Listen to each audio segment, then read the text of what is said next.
कौन से आदर्श पात्र हैं, कौन कौन से आदर्श सिद्धांत हैं जिन सिद्धांतों के कारण से ये ग्रंथ इतना महान बन गया कि आज संसार के भक्ति ग्रंथों में सबसे ऊंचा, इससे श्रेष्ठ ग्रंथ भक्ति मार्ग में कहीं भी नहीं है, दुनिया में भी नहीं है कोई।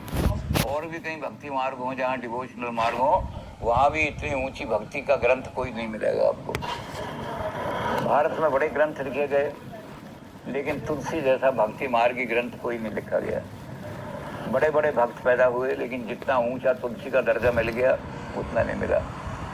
तो इसलिए जब हम रामायण को देखते हैं, सबसे पहली चीज़ हम क्या देखते हैं कि तुलसी ने रामायण को, वाल्मीकि ने जिसको रामायण कहा था, तुलसी ने अपने ग्रंथ का नाम रामायण नहीं रखा। तुलसी ने अपने ग्रंथ का नाम रखा रामचरितमानस।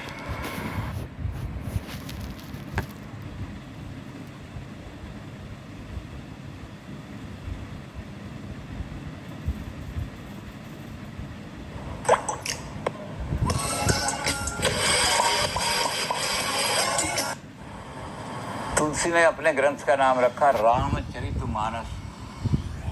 रामचरितमानस यही नामा, श्रवण सुनत पावई विश्रामा। इस नाम को सुन के ही कान जो है उनको बड़ी शांति मिल जाती है। रामचरितमानस, रामचरितमानस का क्या मतलब है? राम का चरित है और किसके मन में है, मानस किसका है? रामचरितमानस जो है उसमें दो मिल गए, रच महेश निज मानस रखा। भगवान शंकर ने अपने मन में इसको रच रामचरितमानस को रखा हुआ था। और पाई सो समय उमासन, जब मौका मिला और अच्छा समय मिला तो पार्वती को सुनाना शुरू कर दिया। तो भगवान शंकर के मानस में ये रामचरित विराजमान था। चरित राम का है, मानस भगवान शंकर का है, तो इससे महान हो गए हो। तो तुलसी ने ये भी बड़ा उपकार किया कि दक्षिण के अंदर आलवाड़ संत विष्णु को पूजते थे, नयनमार संत जो थे शिव को पूजते थे, उनमें बड़ा झगड़ा हो जाता था। वैष्णव और शिवों की बड़ी लड़ाई होती थी। और ऐसे ऐसे ग्रंथ लिखे गए जिसमें ये दिखाया गया कि शिव जो है विष्णु से बहुत ऊंचा है, विष्णु तो उसकी, और विष्णु वैष्णव ग्रंथों में बताया कि शिव तो दोनों की लड़ाई होती रहती थी। लेकिन शिव जी ने अपने ग्रंथ का नाम रख के ही इस झगड़े को मिटा दिया। मानस भगवान शंकर का है और चरित राम का है।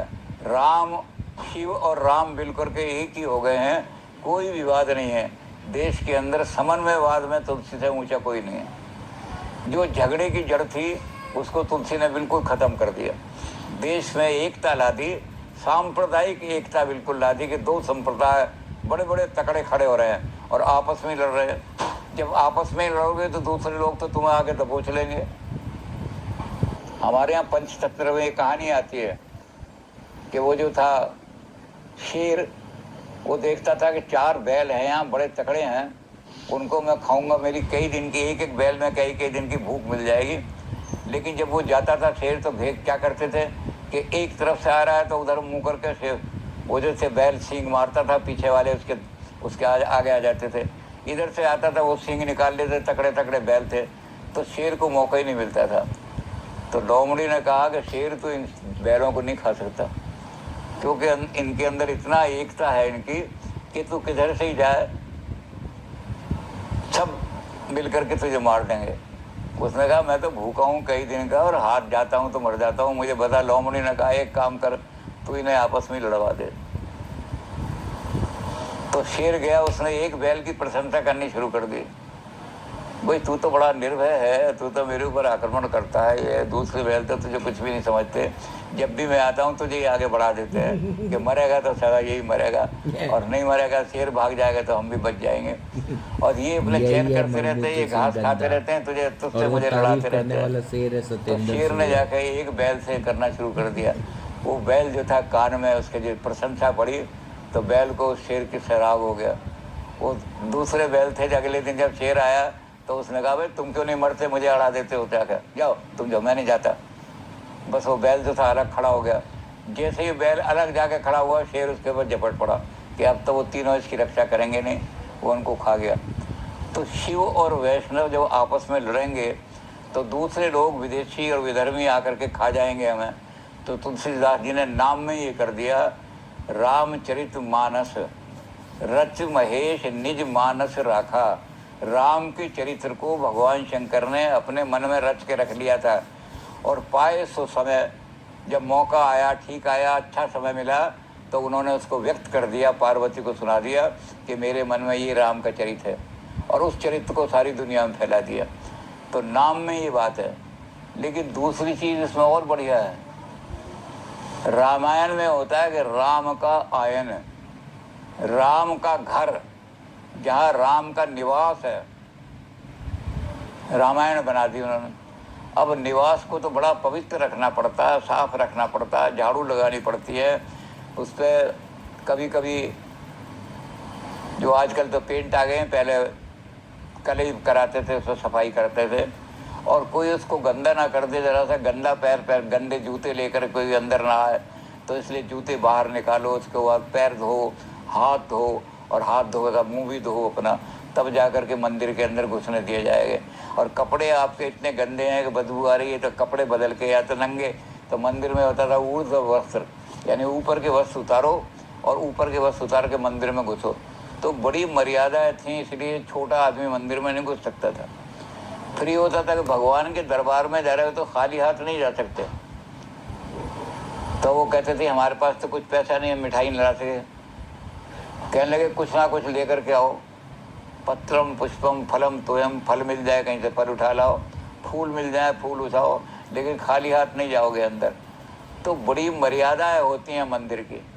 भगवान का मंदिर जितना अच्छा बनाओगे, जितना विशाल बनाओगे, उतनी फिर मर्यादा ज़्यादा हो जाएंगी। दीवार पर तूने हाथ लगा दिया, दीवार गंदी हो गई, चल दीवार को ठीक कर, हाथ धो। तो छोटा मोटा आदमी मंदिर में घुसने की हिम्मत भी नहीं करता, वंचित रह जाता है। तो तुलसीदास जी ने कहा कि मैं इसको राम का मंदिर नहीं बनाऊंगा, मैं राम का निवास स्थान नहीं बनाऊंगा इसको अपने, मैं क्या करूंगा, मानस बनाऊंगा इसको, मान सरोवर। मानस का मतलब मान सरोवर। अब इस सरोवर को जब मैं बनाऊंगा तो जो आदमी सरोवर पर जाता है उसको ये नहीं करता कि पहले पैर धो के जाओ, बल्कि ये होता है वो तो सरोवर में जाके पैर धोता है।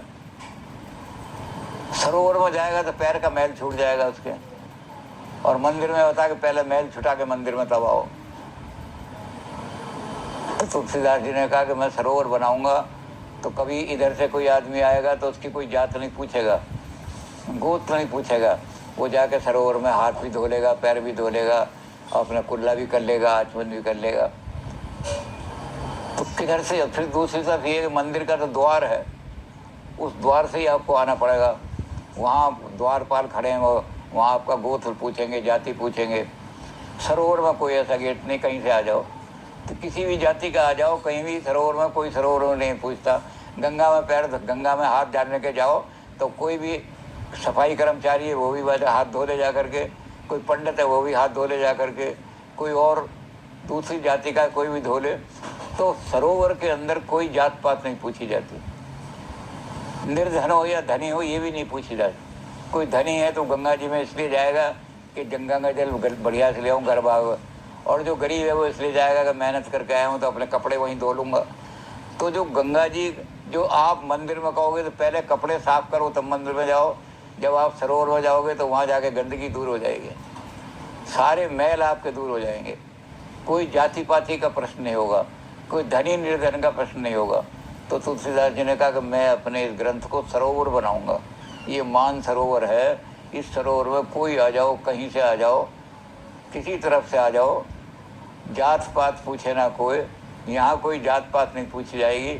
तो तुलसी के रामचरित मानस का ये भी अर्थ है कि ये सरोवर बना दिया इन्होंने, इस सरोवर में कहीं किसी से कोई नहीं पूछता।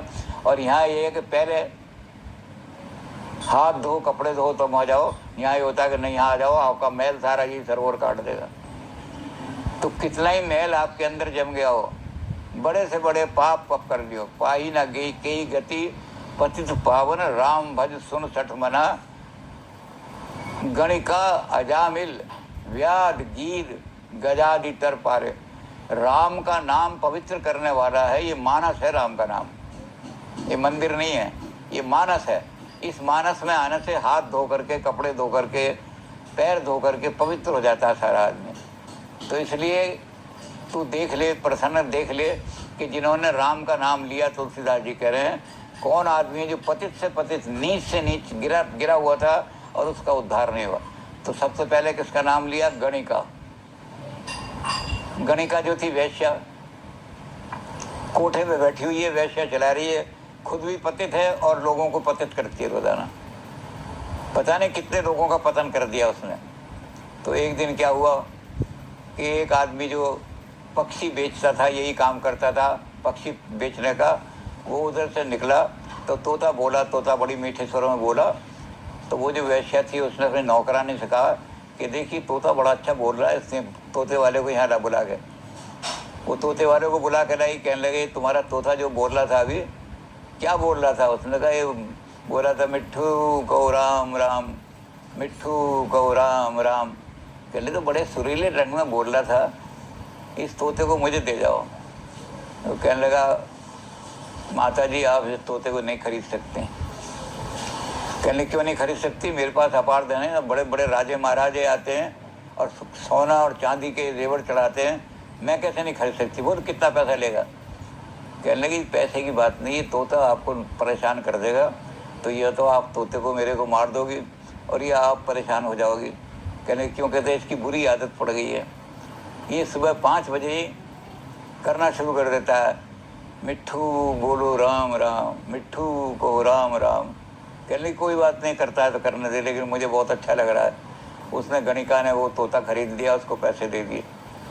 अब वो तोता आ गया, उसकी तो आदत थी। तो पहले दिन तो उसने कहा मैं अभी तो सोई थी, 12 बजे तक, 12:30 बजे तक कोठा चला था, 1 बजे तक, अभी इनने 5 बजे टेंटे करनी शुरू कर दी। पर उन्होंने कहा वो कह गया था कि इसे मारना मत तोते को, अगर ये आपको परेशान करे तो मुझे ही वापस कर देना, पैसा मैं जब ही लूँगा जब ये तोता आप थोड़े दिनों 1 हफ्ते 2 हफ्ते देख लोगी, नहीं तो मैं अपना तोता ले जाऊँगा वापस। तो उन्होंने कहा मार तो सकती नहीं मैं, ये चींची कर रहा है। 2 दिन उसने करी, तो तीसरे दिन वो कहने लगी अपनी नौकरानी से कि ये तो अपनी आदत छोड़ेगा नहीं, कल ऐसा करना कि तो हमारा जो कोठा 1 बजे तक चलता है, कल मुझे जल्दी सुला देना, मैं 12 सवा 12 बजे या 11:30 बजे सो जाऊंगी, ताकि 5 बजे ये टूटी करे तो मेरी नींद खराब ना हो। तो घंटा 1.5 घंटा पाप से बच गई हो पहले दिन। अब जो तोता जो था उसने फिर वही करना शुरू किया, वो उठ के चली जाती थी, नींद उसकी खराब नहीं होती थी, क्योंकि 11:30 बजे लोग कहने लगे कल तक तो ये कोठा 1 बजे तक चलता था, इतना शानदार कोठा था, क्या हो गया है? कहते जी बस अब तो भाई जी ने कह दिया है कि 11:30 पौने 12 बजे के बाद मुझे सोने का मौका देना, कोठा मत चलाना। और बड़े लोग कहें इतना पैसा देते हैं, हम ये करते हैं, कोठा नहीं खुल सकता। 3-4 दिन के बाद वो जब बैठी, वो तुम जब उन्होंने कहा मिट्ठू बोलो राम राम, वो उसके पास जाके बैठती, मिट्ठू बोलो राम राम। तोता कहता मिट्ठू बोलो राम राम, वो भी कहती मिट्ठू बोलो राम राम। तो वो कहने लगे नहीं बांधी से कि मैं रात को इतना पाप करके, गंदा शरीर होता है मेरा और ये तोता जगा देता है मुझे, तो तू और ज़रा थोड़ी देर पहले जगा दिए, अगर नहा धो करके इसके मिट्ठू बोलो राम राम ऐसे शरीर से नहीं बोलनी चाहिए। तो मैं कल नहाने धोने का भी मौका मिल जाए तो कल मुझे 4 बजे जगा देना, ये 5 बजे शोर मचाता है, तो 4 बजे जगा देना, तो कोठा 10 बजे ही बंद कर देना। टाटा टी अग्नि का वही स्वाद वही जोश, अब सिर्फ 20 रुपए में। तो कोठा 10 बजे बंद हो गया। अब वो कहने लगी बिना नहाए धोए मिट्ठू राम राम नहीं कहना चाहिए, तो वो जाकर के नहाने धोने में टाइम लगा के वहाँ बैठती। तोता फिर जो था बोलता था सब, तो मुझे बोलता रहा तोता, तो उसने कहा कि अब मैं जब पाप करती हूँ इस शरीर से तो ये ठीक नहीं, नाम राम। तो उसने कहा कल से कोठा बंद करो। कोठा बंद कर दिया उसने, गणिका ने। तो पाई ना गति, राम नाम के लेने से पवित्र हो गई वो। ये नहीं हुआ कि पहले तुम पवित्र बनो, पहले ये गंदगी छोड़ो, पहले बुरे काम छोड़ो तब राम नाम छपोगे, बल्कि हुआ ये कि राम नाम की तरफ आओगे तो गंदगी अपने आप छुटती चली जाएगी। तो गांधी जी प्रार्थना सभा में बैठते थे शाम को, तो प्रश्नों के उत्तर दिया करते थे, और राम भक्त हो तो उनके यहाँ तो वही था, राम जी के नाम लेते थे। तो एक महिला खड़ी हुई, उस महिला ने गांधी जी से कहा कि गांधी जी मैंने कबीर का दोहा पढ़ा कि तुलसी माला कबीरा माला काट की यूं समझावे मोए, मन न फिरावे अपना तो काय फिरावे मोए। कहले मैं माला फेर रही थी, कबीर ने कहा कि काठ की माला जो तू फेर रही है इससे क्या फायदा होगा तुझे, तू अपना मन तो फिराने रही दुनिया से और माला फेर रही है, तुम क्या तुझे क्या मिलेगा, तो मैं माला फेरनी बंद कर दूं क्या। तो गांधी जी, क्योंकि हम भी गांधी जी की सभा में बैठ जाते थे जाकर, तो गांधी जी जो थे वो कहने लगे बेटी तुम ठीक कह रही हो, लेकिन तुम्हारी दिशा बड़ी अजीब तरह की दशा है। वो कहने लगे क्या, कहते एक आदमी जो था वो बाजार गया, वो बड़ा अच्छा साबुन रखा हुआ था वहाँ, उसने वो साबुन खरीदा, बड़ा सुंदर साबुन था, ऊपर से दिखाई दे रहा था, उस साबुन को लेकर घर आ गया और घर आके अपनी पत्नी को दिया कि आज मैं ये खरीद के लाया, देखो कितना अच्छा है। पत्नी ने वहाँ रख दिया। अगले दिन जब वो नहाने लगा तो पत्नी ने कहा इसमें बड़ी सुगंधी आ रही है, बड़ा अच्छा है, लो ये साबुन ले लो। कहने तू पागल है, मैं इतनी मेहनत करके आया हूँ, सारा पसीना और सारी ये मिट्टी जमी हुई है मेरे शरीर पे, और ये साबुन को इतने को नाश मारूंगा मैं इसका, इतना सुंदर साबुन। कहते उसने साबुन वहीं रख दिया। पत्नी कहने लगी तुम्हारा दिमाग खराब हो रहा है, इस साबुन से ही तो मैल कटेगा, ये तुम्हारे मैल जो जम गया है, इस मैल को पानी खार इतना पानी डालोगे 10 बाल्टी तब जाके छूटेगा, और एक बार साबुन लगा लोगे तो 1 बाल्टी में छुप जाएगा, तो साबुन किस लिए लाए हो, उठाओ। तो कहते बेटी उसने साबुन मला तो मैल छूट गया। तो ये माला जपने से ही तो मन फिरेगा, पहले मन को फिराओ तब माला जपो, ऐसा कैसे काम होगा। कहते ये ऐसा ही है। तो ऐसे ही कि राम नाम लेने से ही तो मैल कटेंगे सारे। मानसरोवर बना दो इसको, गंदे से गंदा भी आदमी मंदिर में नहीं जा सकता वो, लेकिन वहाँ सरोवर में आकर के सब अपनी गंदगी धो देगा। तो तुलसी ने अपने ग्रंथ का नाम ही ऐसा रखा जिस नाम से लोग जो थे प्रभावित हो गए कि वाकई ये तो मानस है, मानसरोवर है, मैं कितना ही पतित हूँ। गणिका अजामिल गीद है। अब गीद को तो क्या है, उन्होंने कहा गीद खगादम आमिष भोगी, सब परिंदों में सबसे नीच परिंदा गीद माना जाता है, और आमिष भोगी मांस खाता है मरा हुआ।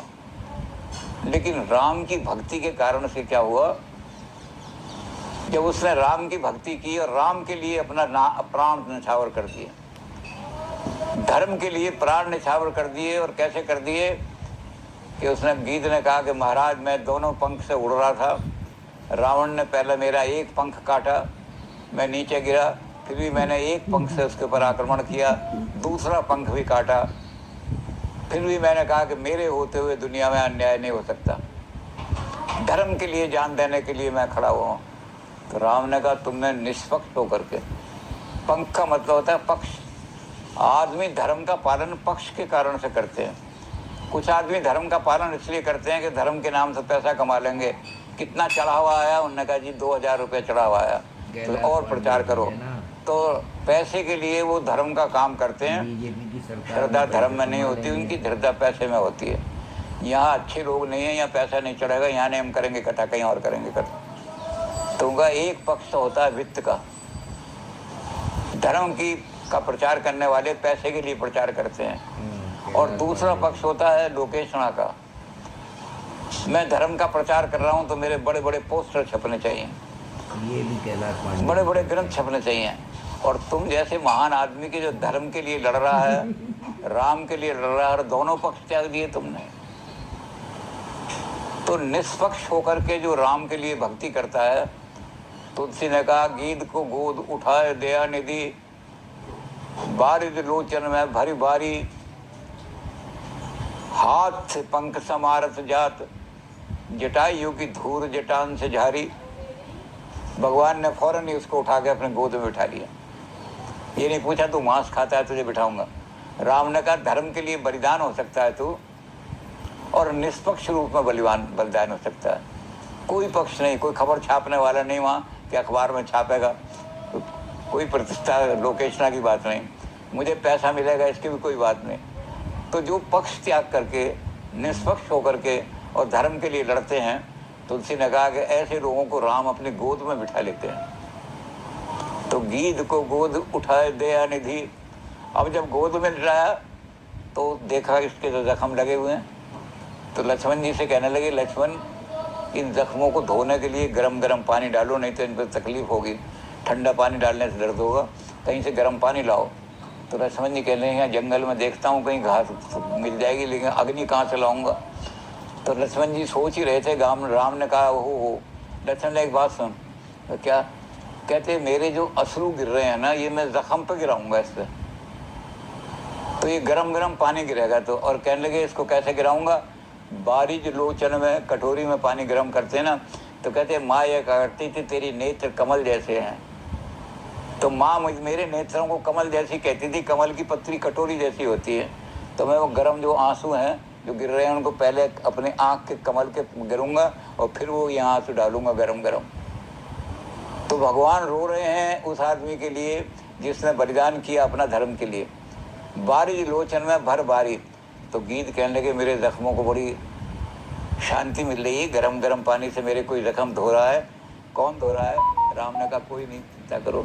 और फिर क्या हुआ, जब जख्म धुल गए तो मिट्टी जमी हुई थी दिखाई दी। तो फिर उन्होंने लक्ष्मण से कहा कि लक्ष्मण मिट्टी को धोने के लिए अगर कोई हार्ड चीज़ से हम धोएंगे तो चोट लगेगी, कोई सॉफ्ट चीज़ देखो, रेशम वेशम मिल जाए तो लक्ष्मण ने कहा मैं अपना देखता हूँ कपड़े को जो पहना हुआ है इसको फाड़ूँ, मुलायम हो। तो फिर राम ने कहा कि नहीं, कपड़ा वपड़ा फाड़ने की जरूरत नहीं। तो गीद को गोद उठाए दयानिधि, बारिज लोचन में भर भारी, आँख में आंसू आ गए, गरम गरम आंसू गिरने लगे और नेत्र कमल कटोरी की तरह से उसमें आंसू भर करके गीद के जख्मों पर डाले। और फिर क्या हुआ कि अब हाथ से पंख संवारत जात, अब जो मट्टी है उसको हाथ से संवारा तो क्या हुआ कि कोई सॉफ्ट चीज़ चाहिए लक्ष्मण। तो जटान की धूल जटान से झारी, कहने लगे लक्ष्मण मेरे बाल जो हैं रेशम जैसे कोमल हैं। तो जटाएं खोल दी अपने और जटाओं को खोल करके वो गीद के जो थे जख्म वो झाड़ने शुरू किए और गीद को तो जटायु की धूल जटान से जारी और इस तरह का काम किया। तो कहते हैं जो तुलसी कह रहे हैं कि जो पापी है जो मांस खा रहा है लेकिन राम के लिए उसने अपना बलिदान दे दिया, धर्म के लिए बलिदान दे दिया, तो उसे वो गति मिली। राम की गोद में लेटने का मौका तो बड़े बड़े ऋषियों और मुनियों को नहीं मिलता। राम ने अपनी गोद में उसको लिटा लिया, अपने आंसुओं से उसके जख्म धोए, अपनी जटा खोल दी कि रेशम की तरह से इसकी मिट्टी साफ कर दूं मैं। तो कहते हैं तुलसी कि जो इस मानस में आकर के अपने आप को धोएगा उसके तो पाप अपने आप धुल जाएंगे। तो इसका नाम उन्होंने मानस दोनों तरह से कर दिया, शिव जी का मानस और इधर ये मानसरोवर। तो मानसरोवर बना दिया तुलसीदास जी ने। तुलसी का ग्रंथ मानसरोवर है। छोटा हो बड़ा हो, धनी हो निर्धन हो, ब्राह्मण हो शूद्र हो और कोई पिछड़ी जाति का हो, कितना ही मलिन हो कितना ही गंदा हो, सब मानसरोवर में जाकर सभी तो दो डुबकी लगाई मानसरोवर में और कपड़े जरा धोए, सब साफ हो गए। तो पापी से पापी आदमी को भी निर्मल बना देगा।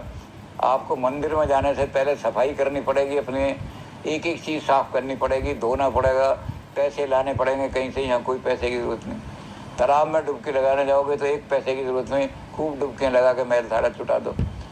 तो तुलसी ने कहा कि ये आम आदमी के लिए, जनता के लिए, सारी जनता के लिए, निर्धन धनी सबके लिए सुलभ हो जाए राम भक्ति, अध्यात्म का मार्ग सबके लिए सुलभ हो जाए। कोई ये ना देखे कोई पैसा लेकर के भगवान के पास आएगा मंदिर में, कोई साफ होकर के बढ़िया कपड़े पहन के आएगा मंदिर में, वही मंदिर में घुसेगा। बल्कि कर दिया कि सरोवर है, कोई चले जाओ यहाँ पर। तो तुलसी ने अपने ग्रंथ का नाम भी ऐसा रखा जो कल्याणकारी नाम रखा। पहला तो यही चीज़ है, सबसे पहली चीज़ ग्रंथ का नाम। अब ग्रंथ में जब नाम ही इतना बढ़िया है तो उसके अंदर क्या होगा, बहुत बढ़िया बढ़िया बढ़िया चीज़ें होंगी। तो तुलसीदास कहने लगे कि सबसे पहला काम मैं ये करूँगा कि मैं जो ग्रंथ लिख करके दूंगा वो और ग्रंथों से बहुत भिन्न होगा। तो तुलसीदास जब लिखने लगे, जहाँ से शुरू किया, वर्णानाम अर्थसंगानाम रसानाम छंसामपि मंगलानाम च कर्तारो वंदे वाणी विनायकम। तुलसी ने पहला काम यह किया कि वंदे वाणी और विनायक को एक साथ वंदना करनी चाहिए। कर्मकांडी पहले गणेश जी की पूजा कराते हैं, फिर नवग्रह की कराते हैं, फिर जाके सरस्वती की पूजा कराते हैं। लेकिन तुलसी ने कहा कि वाणी को और बुद्धि को अलग नहीं करना चाहिए। वंदे वाणी विनायको, वाणी और विनायक एक साथ चलने चाहिए। क्योंकि कुछ लोग ऐसे होते हैं कि जिनमें वाणी तो होती है, 1 घंटे तक बोलते रहेंगे वो, और 1 घंटे के बाद जब लोग कहेंगे, पूछेंगे क्या बोला, तो कहेंगे हमारे हमें कुछ पता नहीं क्या बोल गए। वो बोल गया सारा, बुद्धि नहीं होती उनके अंदर, बस बोलने की शक्ति होती है। तो राजनीतिक लोग ऐसे ही होते हैं। राजनीतिक लोग 2 घंटे भाषण दे जाए, पता नहीं लगता क्या कह गए। तो इसलिए वाणी के साथ बुद्धि गणेश जी होने चाहिए। और कुछ लोग ऐसे होते हैं जिन्हें बुद्धि तो बहुत होती है, लेकिन अभिव्यक्ति करने का उनके पास वाणी नहीं है। रामकृष्ण परमहंस जो थे, बहुत विद्वान, ईश्वर को पहुँचे हुए भगवान का, लेकिन उनके पास वाणी नहीं थी, तो वो तरसते रहते थे। जब नरेंद्र मिले और नरेंद्र पहली बार आश्रम में गए और उन्होंने वहाँ जाकर भजन गाया, तो उन्होंने नरेंद्र के कंधे पर हाथ रख दिया कि आज मुझे वाणी मिल गई। मैं अपने सारे सिद्धांत जब तुझे दूंगा तो तेरी वाणी से ही दुनिया में प्रचारित हो जाएंगे। तो वाणी बुद्धि तो होती है, लेकिन बोलने वाणी नहीं, वो अपने आप को व्यक्त नहीं कर पाते बेचारे, उस बुद्धि को लेके मर जाते हैं। और राजनीतिक लोग होते हैं कि उनमें वाणी तो बहुत होती है, लेकिन क्या बोल के गया यहाँ मंच पे नहीं होता। सही बात है। एक आदमी ऐसे ही हुए, उन्हें बुला लिया, कहते जी बहुत बड़े मिनिस्टर हैं, ये आए हैं तो ये कुछ दान वान दे जाएंगे। तो उनको बुला लिया और वो बोल गए वहाँ, महावीर, भगवान महावीर की जयंती थी, वहाँ बोल गए। तो जैनियों ने सोचा कि हमारे स्कूल को कुछ दान वान 2-4 लोग अंत में घोषणा करके जाएगा। लेकिन जब वो बोलने के लिए खड़े हुए तो कहने लगे कि महावीर का नाम मैं बचपन से ही सुनता आया हूँ, मुझे डर लगता था, अंधेरे में नहीं जाता था मैं कहीं भी, तो भूत पिशाच निकट नहीं आवा, महावीर जब नाम सुनावा। मेरी दादी कहने लगी कि अंदर जब जाया करे तो महावीर का नाम लेकर जाया कर कोई भूत। तो एक आदमी ने खड़े होकर के कहा उनको कि वो महावीर दूसरे हैं, वो हनुमान जी हैं, ये महावीर स्वामी जैनियों के। तो बस कैलाश पांडे बोलने के पास तो बच्चा ही, उसके बाद उल्टी सीधी तुक्के मार रहा था, एकदम बोला ओहो ये देखो भारत का दुर्भाग्य, ये फिरका परस्ती लोग जो हैं ना, इन्होंने 2 महावीर बना दिए, एक जैनियों का महावीर, एक सनातन धर्मियों का महावीर। इन्होंने देश का नाश कर दिया। फिरका परस्तियों को हम हराएंगे इलेक्शन में। घंटा भर बोल गया, महावीर स्वामी के बारे में कुछ नहीं बोला। तो जिनमें वाणी होती है और बुद्धि नहीं होती, वो भी देश का नाश मारते हैं। और जिनमें बुद्धि है वो अपनी बुद्धि को लेकर बढ़ जाते हैं, लेकिन उसको व्यक्त नहीं कर पाते, वो भी एक तरह से समाज के लिए घातक नुकसान ही करते हैं। तो तुलसीदास जी ने पहली जो अपना सबसे पहला जो वाक्य लिखा, उसमें पहली चीज तो लिखी वंदे वाणी विनायकम। वाणी वाणी वाणी को और विनायक को साथ साथ पूजन करो। वाणी है तो मैं वो शब्द बोलूँ जो बुद्धि से भरे हो, जिनके पता लगे कि कुछ बुद्धिमानी की बात बोल गया है। और अगर बुद्धि है तो कोई ऐसी देखो, कोई ऐसा नहीं जो आपकी वाणी आपको वाणी